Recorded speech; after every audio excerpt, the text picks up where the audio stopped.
Good morning, শুভ সকাল। বড়োদেরকে প্রণাম, ছোটোদেরকে বুক ভরা ভালোবাসা। দেখুন, এইটা দিয়ে আজকে একটা রেসিপি করে আপনাদেরকে দেখাবো। ওইটার দাম 40 টাকা নিয়েছে। স্কুল থেকে আসতে দেখি রাস্তায় বসে আছে, ওই নিলাম। ওইটা দিয়ে একটা রেসিপি করব, দেখি, পাশে থাকুন। দেখুন, কুমড়াটা কেটে নিয়েছি। তার রাতে ঘুমো, কালকে রাত্রেবেলায় কুমড়াটা বটি ছইয়ে রেখেছি। আমাদের মধ্যে এটা আছে, বলির কুমড়া, তো তার জন্য আগে থেকে ছেলেরা একটু ছুঁয়ে রাখলে ভালো হয়। কেটে নিয়েছি, এই দেখুন, পাইল পাইল করে। তার উপকরণ কী দিচ্ছি দেখাচ্ছি আপনাদেরকে। এই যে প্রথমে এই যে চীনাবাদাম ভেজে রেখেছিলাম তা দিচ্ছি, অল্প শস্য দিচ্ছি গুঁড়া করে রাখা।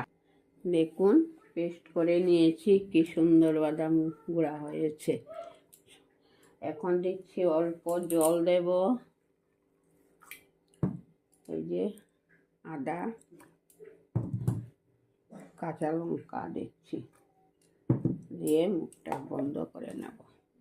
সবগুলা উপকরণ দিয়ে পেস্ট করে নিয়েছি। দেখুন কি সুন্দর হয়েছে।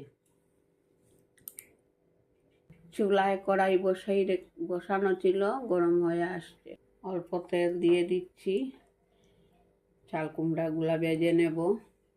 তেল গরম হয়ে আসছে, একে একে এই যে চাল কুমড়াগুলা দিয়ে দিচ্ছি।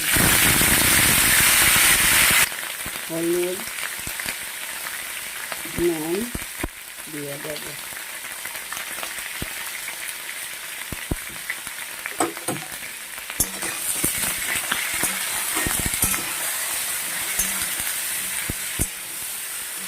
দেখুন, চাল কুমড়াটা ভাজা হয়ে গেছে, নামিয়ে নেব।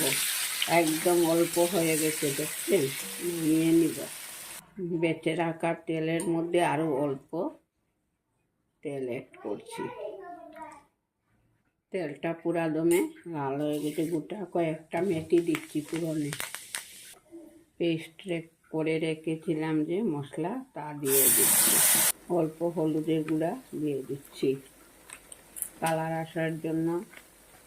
অল্প শুকনো লঙ্কার গুঁড়াও দিলাম। স্বাদ মতো নুন দেবো। নুনের ভাগটা অল্প দিতে হবে, আগে দিয়েছি চাল কুমড়া ভাজার সময়। 2-1টা কাঁচা লঙ্কা দিচ্ছি। চচ্চড়িতে কাঁচা লঙ্কা খেতে খুব মজা লাগে। তেল মশলা ঢুকেছে মরিচের ভিতরে। এবার দেব খানিকটা অল্প জল দিচ্ছি। মশলাটা আবার বাড়ছি। মশলাটা ভালো করে ভেজে নিয়েছি। দেখুন, এবারে চাল কুমড়া ভেজে রেখেছিলাম তা দিয়ে দিচ্ছি। ওইটার মধ্যে করে কুসুম গরম অল্প জল দিচ্ছি, একদম গায়ে গায়ে লাগবে। দেখুন, আমার চাল কুমড়া চচ্চড়িটা কেমন হয়েছে। এবার উপরে দিয়ে দিচ্ছি ধনিয়া পাতা ছিটিয়ে। নামিয়ে নেব বন্ধুরা, হয়ে গেছে। দেখুন, ভালো লাগছে না? নিরামিষ রেসিপি পুরা দমে। নামানোর জন্য একটা বল নিলাম, নামিয়ে নিয়েছি বন্ধুরা। এই যে দেখুন, যদি ভালো লাগে থাকে তাহলে লাইক কমেন্ট অবশ্যই করবেন, আমার পাশে থাকবেন, আমাকে উৎসাহিত করবেন। আমি আপনাদেরকে নতুন নতুন ভিডিও রোজ দিন দেখাবো। এই যে কেমন লাগলো, আপনারাও একদিন আমার মতো বাদাম বাটা আর অল্প শস্য দিয়ে এই রেসিপিটা করে খাবেন। ধন্যবাদ, আমার পাশে থাকুন। আগামী দিন দেখা হবে নতুন আর একটা রেসিপি নিয়ে।